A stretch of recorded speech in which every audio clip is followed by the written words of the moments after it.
Alright guys, zero preparation. I just arrived. Good morning first of all. This is Gen 2 SVRN. I don't know what it is. It's made in Poland. But everything is mil-spec. Mil-spec hour, mil-spec lower. Gazelle URGI style. Also somewhat quick release handguard around the barrel nut. Make sure we're safe. We are safe. Okay, wonderful. So now let's take out the Spectre and see if the dimensions are mil-spec compatible.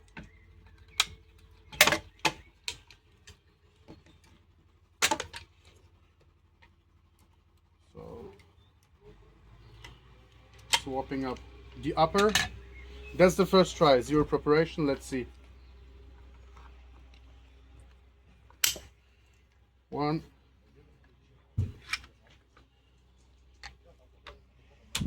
2. There you go. Zero preparation, first try. Of course, this is 3D print. Therefore, I have to be a little bit careful. Everything functions. This button, this button. So yeah, this is a bufferless bolt. This is why it is a little bit, it doesn't go back automatically, because we just don't have any recoil spring yet currently inside. But still, so that's what it looks like. Very compact, very comfortable. Everything is functioning, both sides, and that looks sick that it has ejection both sides. Like, wonderful. Wonderful. Okay, let's check now, first of all, how everything hinges. The hinge is good as well.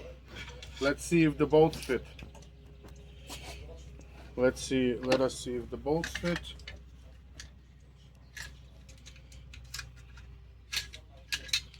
Okay, Spectre 8 lug bolt, dual extractor, standard 7 lug bolt, non-spring loaded by the way. I hope you see it on camera. They are identical, other than the 8 lug. Other than the 8 lug, they are identical. We will see how identical they are. So first of all, this one is spring loaded. Let's pull the pin here.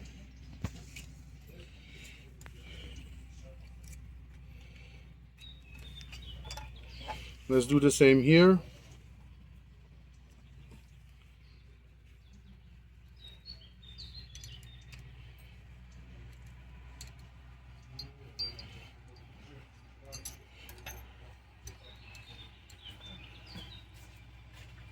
This one is direct impingement, therefore you have to rotate it. Checking if all the dimensions are the same. By the way, our bolt is dual ejecting, left or right. 8 lugs.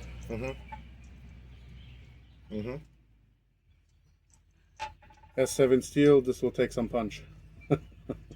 Yep. Okay, bolt head fits. Cam pin. Again, 3D print. A little bit stiff, but cam pin fits. Let me rotate. There you go, rotate it. Now let's make a handicap. Does our pin fit? Does our spring fit? Spring doesn't fit. Bolt carrier group is not designed for spring loaded pin. Let's see if pin fits. Pin fits. Wonderful.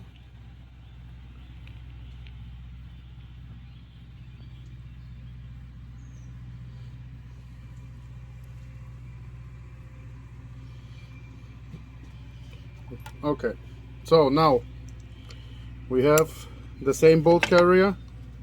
Let's see if the actually charging handle fits. Let's see it. Ours is proprietary because we have an anti-tilt bolt. This one rides in additional grooves in the barrel, so our charging handle clears for the anti-tilt. I have quick release latches here. Right now it's fixed with screws, no problem. 1.5 turns. Oh, let's say 2 turns. 2 turns in this direction, 2 turns in this direction. Let's take the barrel out. Barrel slides out. 9mm short barrel. This is the 50 Beowulf barrel. This is a DI compatible barrel.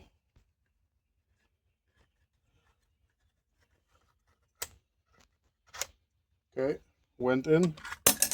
Oops. Okay. Let's tighten it down.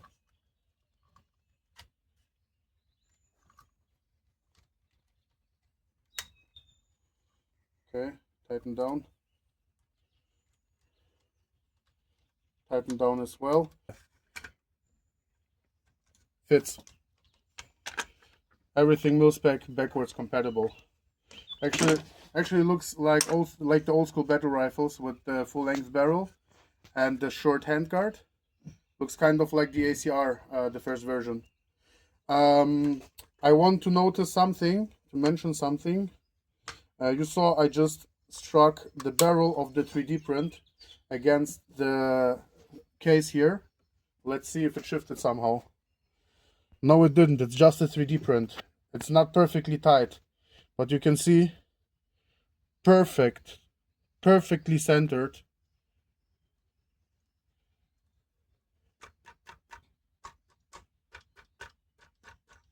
Even the 3D print, perfectly centered, doesn't go anywhere. It will have a perfect repeat to 0. Actually, pretty sick with such a long barrel, such a short handguard. But we have multiple handguard options. Peter's favorite, the civilian handguard. We will put this on. This looks very much like the renders that you created, and then we have a combat handguard. I love how it starts Picatinny and then turns into M-lock. Also, you have a gutter sight in case your sight is broken. This one will have a red marking. The lock here will have a red marking. Okay. Let's see if the bolt is mil-spec compatible. A little bit tight again because of 3D print. Because this long of a receiver and of a barrel printing due to the temperature, it has a little bit of how you call it, of a bend. Okay, so there we go. You heard it locking. Let's see. So it's not perfectly straight. It's not visible. It's good enough for what it is. Okay, now let's see the mechanism. We have now our 3D printed 8-lock bolt. We have a barrel with a barrel extension, mil-spec again. We'll test the 8-lock bolt in the standard AR as well. We see if the mechanism works. We pull. There you go. Everything works. Just everything works. Wonderful. You can see how it turns here. Wonderful. And now we have the spring, because now we have a buffered bolt carrier group inside. Okay. Let's see something entirely different. So this functions. All of this functions, and it functions beautifully. Everything fits. Let's do so. Everything is mil-spec compatible as promised. This one is a little bit more compact, but you can see perfectly compatible. Also dual-sided versus one-sided, but will work on the one-sided as well. Let's see. Okay, everything functions. Wonderful. The inlay that we designed for the 9mm version. Is it already in? Never. No. So first of all, it fits. But did it already snap in? There you go. Now it snaps in. There you go. 9mm conversion. Now you put in your 9mm magazines. Wow. That was easy. It sits in there tightly. There you go. You heard it just snapping. It sits in there tightly. Now you have your magazine release here. Let's see how it looks from the inside.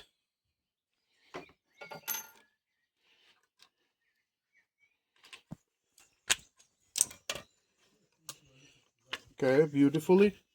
That's what it looks from the inside. This is your transfer. Now this is for the 9mm magazine. And this is your transfer so that your bolt catch still works with the 9mm magazine. Let's push the magazine release and see if it freely goes out. It freely goes out. Let's see it freely goes in.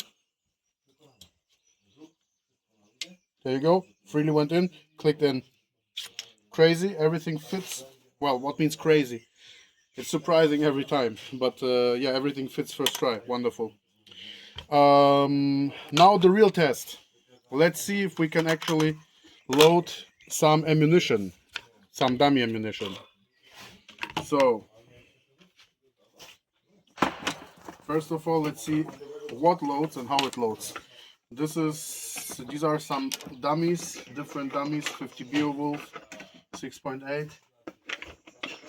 Let's concentrate especially on the 6.8.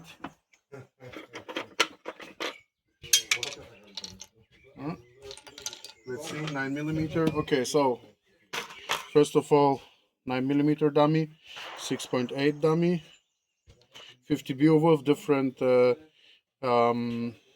bullets. This is, for example, solid slug, 12.7. This is, for example, small impact detonated fragmentation round. So let's see first of all 6.8 loads. Okay, went in. Also went in. Loads flawlessly. Okay, so you guys ready for the real test? Now we see, remember this is a 3D print. The barrel inside is also a 3D print. Now we will see if we can actually load these rounds from a standard AR mag, from a mil-spec AR lower, into our Spectre barrel.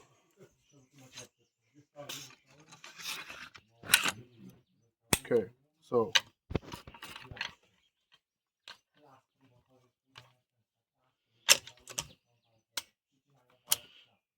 okay, 6.8 dummy rounds, 6.8 dummy barrel, went in flawlessly. Well, I did it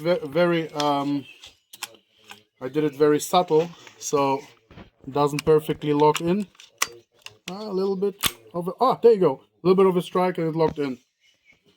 I just don't want to break the print because I'm going to show to you guys in the office. Let's see if it spits the case out. Oh no, it didn't. Let's see if a little bit stronger. No. Okay, so the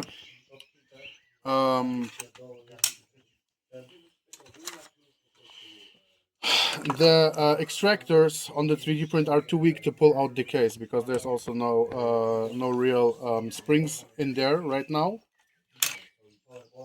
But it is not.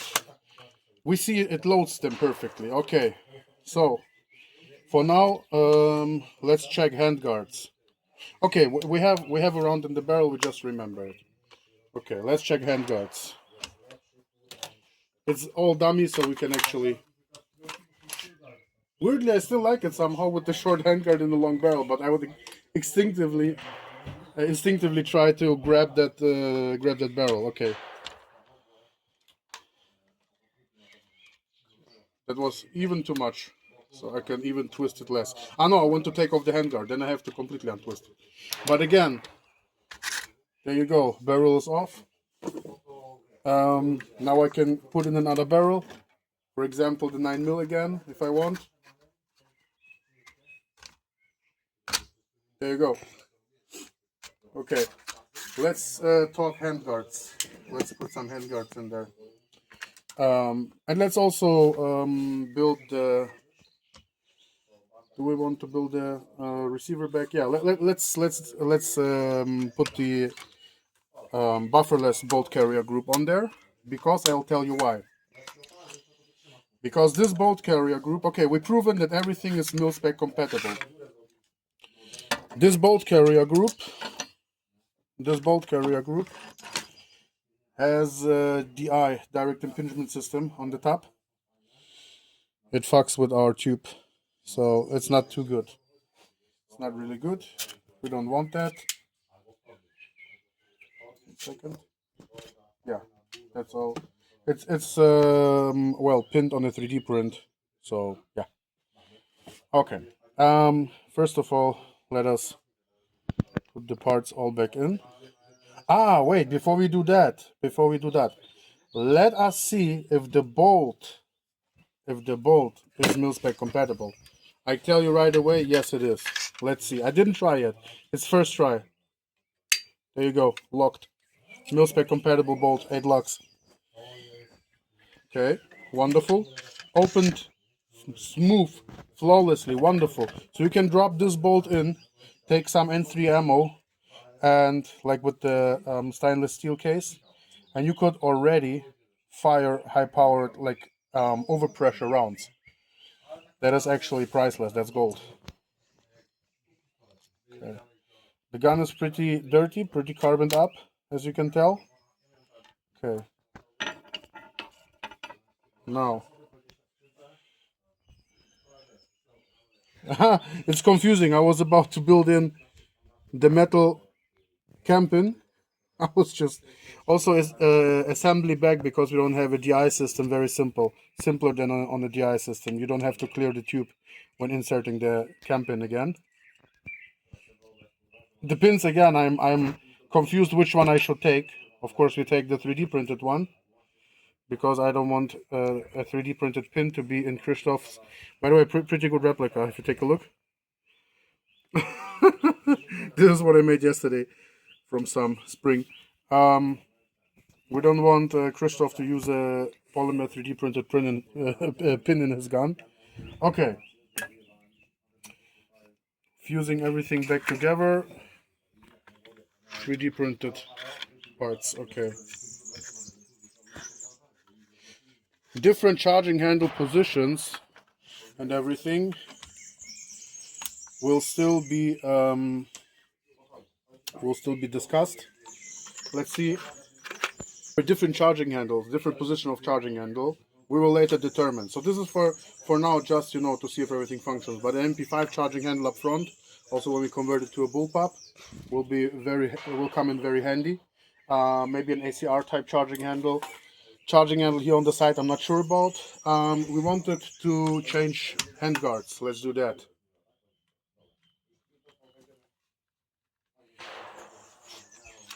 For that we have, because we don't have the we don't have the quick release here, we have to completely remove this. This is your whole system without the barrel and everything. Okay, 1 second, the piston just moved out. I didn't find on the quick run such a long spring that would fit the piston as well. Okay. Combat handguard. This is 50 Beowulf, full length barrel, 20 inches. Okay, very interesting experience. We lack, 1 second, we are missing a gas plug. Let's put it in. There you go, gas plug is in.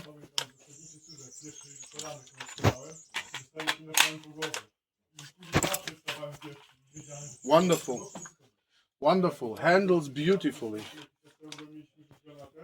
It's very cool that it's Picatinny and then continues to M-lock. Wonderful. Very smooth, but when you need it, you can mount something here. Length of pull is perfect. Let's see if vehicle mode with the short, still very good. Okay. We will do something a little bit crazy. We will just take, again, I struck it against the hard case, still centered, and this is just a 3D print. Like, perfectly centered. Very, very good setup. You can see, in fact, It has a longer, well, this has a standard barrel nut, but this has a longer, not as short, but a longer, longer angle.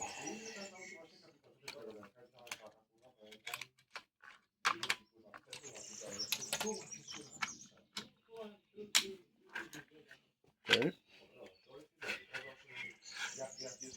Let's do something very cool.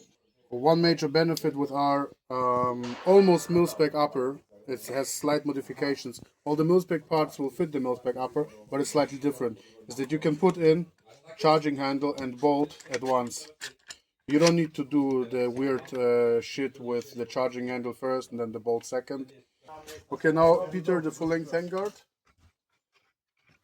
for the civilian market. Sliding into the rails, wonderful.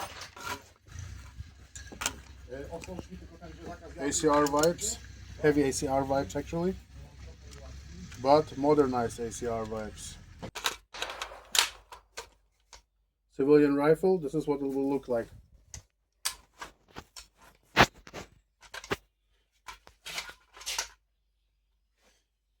Wonderful. And also left and right ejection. Actually, we'll test the left and right ejection. I want to really know it. Okay, so we take the 556 bolt. We'll test the side ejection with 556 shell casings. But I want to show you something. Standard mil-spec cam pin only works from one side, so you don't mess it up. Our cam pin, because we have dual ejection, works from this side or from this side. There you go. It is still mil-spec compatible. You can still put this cam pin into a mil-spec rifle, but you can also put it into such a rifle to have left and right ejection, and we'll actually see how it works. So our cam pin, standard pin is in. Wonderful. There you go.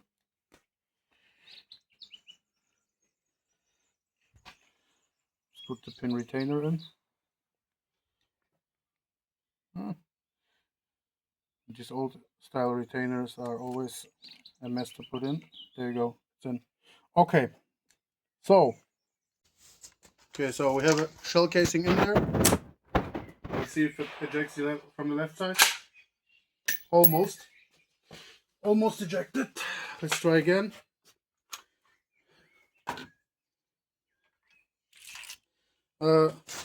Remember, this is a 3D printed barrel. Take a look. This is the precision we are talking about, even on the 3D print. Okay, let's see. Almost. We have to work on the geometry here a little bit, but let's try one more time.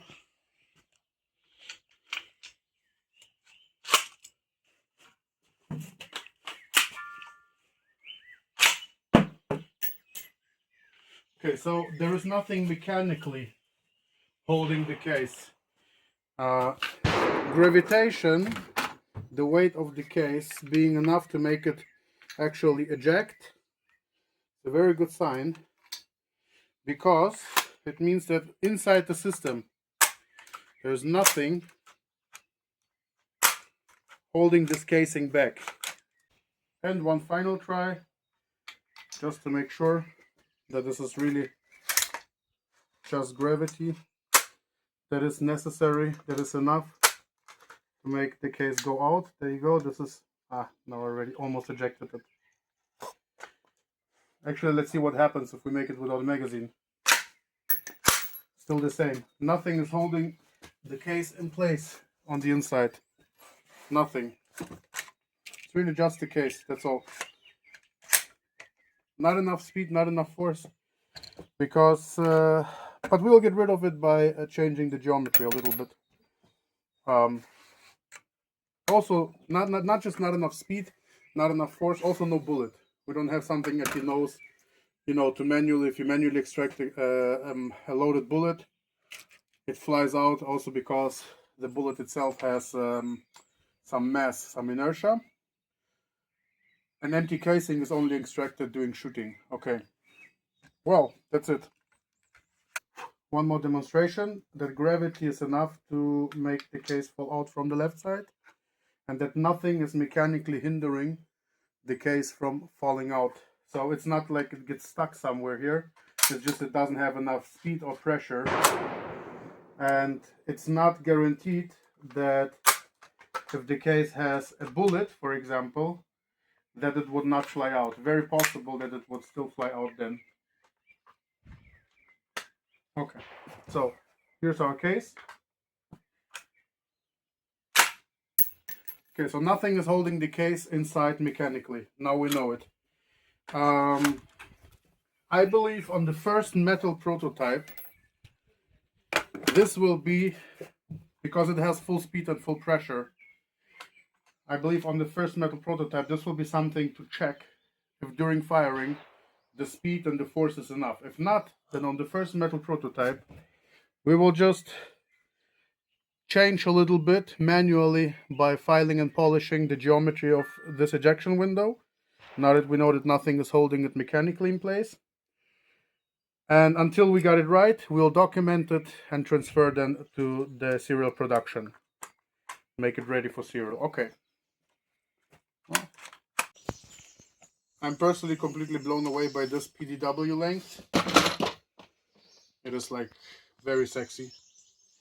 That is, you could almost holster it, it feels. I forgot one thing that I will try to do last. I can't stress enough how fucking nice it is to be able to just switch barrels, hot barrel for a cold barrel, switch calibers, you know, just like that. There you go, new barrel is in. I want to do the following. We don't have, again, functioning extractors because the 3D printed extractors do not cut it, unfortunately. But what I want to do real quick is I want to see if 50 Beowulf loads and feeds good. So again, this will be 6.8. This will be 50 Beowulf. This is the explosive round. This is standard slug. But also shotgun will be the same size as this. The shot shells, anti-drone. Let's just load a small cocktail and then let's just see if everything, you know, loads as it should. Feeds as it should. Everything functions. And then only second we add in the barrel. We will not close the gun fully because this is now a standard 5.56 bolt, and therefore we don't want it to lock on these rounds because the rim diameter is not the same. But we'll just see if it fits from the magazine. Let's see. I'll make it very slow, very soft. So 50 Beowulf. There you go, it's in there. Wonderful. Let's extract that one. Flies out. Next one. In. Feeding. There you go. Next one. No problem whatsoever. Feeding. All of them are feeding. Wonderful. Wonderful. So yeah, tested also. 50 Beowulf, dimension wise, everything wise, no problem whatsoever. Of course, bolt catch, everything works. Wonderful. There you have it. Okay, so first of all, one more additional thing. I just love that in contrast to a standard AR, where you don't have this window on the left side. If this is not fully closed, if whatever, something's wrong, you have no immediate vision on the inside. Well, here you have, you see it from this side, and you see it from this side, and you can actually even see what's going on because this is a larger window for 50 Beowulf. And so you see the locking piece. You see it working? Lock, unlock, lock, unlock, lock, unlock. Видно? Okay, lock, unlock. Just took out the bolt head spring. I just want to show you something. Let's take just 5 seconds to appreciate the precision. Take a look. I just let it drop. It's not spring loaded. I just let it drop from its own weight. Locked. Unlocked. It's a 3D print, but you can see the tolerances. Locked. There you go. Just imagine, locked. Imagine the tolerances on the real deal. Beautiful. Very satisfied. So there you go. Fully mil-spec compatible. First try. Zero preparation. Everything works. Everything functions. Even the experimental left side ejection very likely functions with an actual, with actual fire or an actual bullet when you have to eject UXO. Wonderful. I'm very satisfied. See you Monday.